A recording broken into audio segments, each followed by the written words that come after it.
Salam sigap dan shalom. Renungan kita pada hari ini, Senin 29 Agustus 2022, berjudul Kebenarannya Menandai Keunggulannya. Ayat intinya terdapat di dalam Ibrani 1 ayat 9. Engkau mencintai keadilan dan membenci kefasikan. Sebab itu Allahmu telah mengurapi engkau dengan minyak sebagai tanda kesukaan, melebihi teman-teman sekutumu. Pena Inspirasi menuliskan yang dimaksud dengan judul renungan kita pagi ini, kebenarannya menandai keunggulannya, dikarenakan saya mengakui engkau mengampuni, agar supaya kita dengan penuh keberanian datang menghampiri tahta kasih karunia Allah, untuk dapat mengalami kasih Allah yang tiada bandingnya itu adalah sebagai berikut.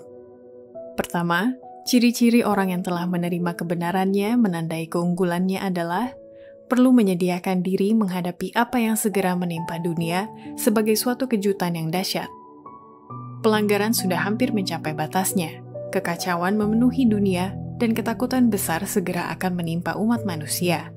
Kiamat sudah sangat dekat. Kita yang mengenal kebenaran harus menyediakan diri menghadapi apa yang segera menimpa dunia sebagai suatu kejutan yang dahsyat. Kedua, ciri-ciri orang yang telah menerima kebenarannya menandai keunggulannya adalah menyingkirkan semua perbedaan, segala keinginan untuk lebih unggul, dan saling berangkulan dalam persekutuan Kristiani.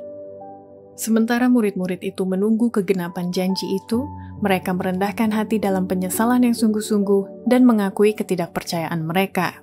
Murid-murid itu berdoa dengan kesungguhan yang sangat supaya layak menghadapi manusia dan di dalam pergaulan mereka sehari-hari dapat mengucapkan kata-kata yang akan menuntun orang-orang berdosa kepada Kristus. Sambil menyingkirkan semua perbedaan, segala keinginan untuk lebih unggul, mereka saling berangkulan dalam persekutuan Kristiani.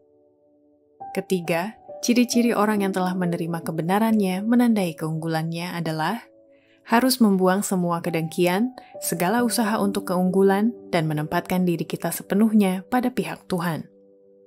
Kalau kita berdiri pada hari besar Tuhan bersama Kristus sebagai pelindung kita, menara kita yang tinggi, maka kita harus membuang semua kedengkian, segala usaha untuk keunggulan.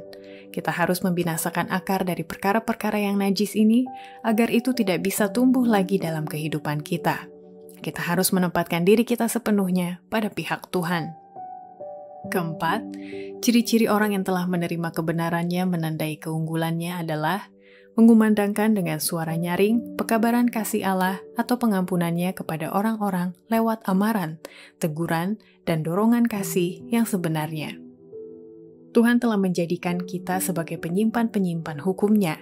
Ia telah mempercayakan kepada kita kebenaran yang suci dan abadi, yang akan disampaikan kepada orang lain dalam amaran yang sebenarnya, teguran, dan dorongan. Kelima, ciri-ciri orang yang telah menerima kebenarannya menandai keunggulannya adalah dengan menunjukkan kesetiaan penurutan kepada hukum Tuhan untuk meninggikan kebenaran firman-Nya dan nilai kuasa kebenaran yang dihidupkan itu. Kesetiaan mereka yang menurut Tuhan akan ditingkatkan sementara dunia dan gereja bersatu dalam meniadakan hukum itu. Setiap perlawanan yang bangkit menentang hukum Allah akan membuka jalan bagi kemajuan kebenaran dan menyanggupkan para pendukungnya untuk menyatakan nilainya di hadapan manusia. Ada suatu keindahan dan kekuatan dalam kebenaran yang tiada lain dapat membuatnya demikian jelas selain pertentangan dan penganiayaan. Demikianlah renungan kita pada hari ini. Kiranya Tuhan memberkati kita semua.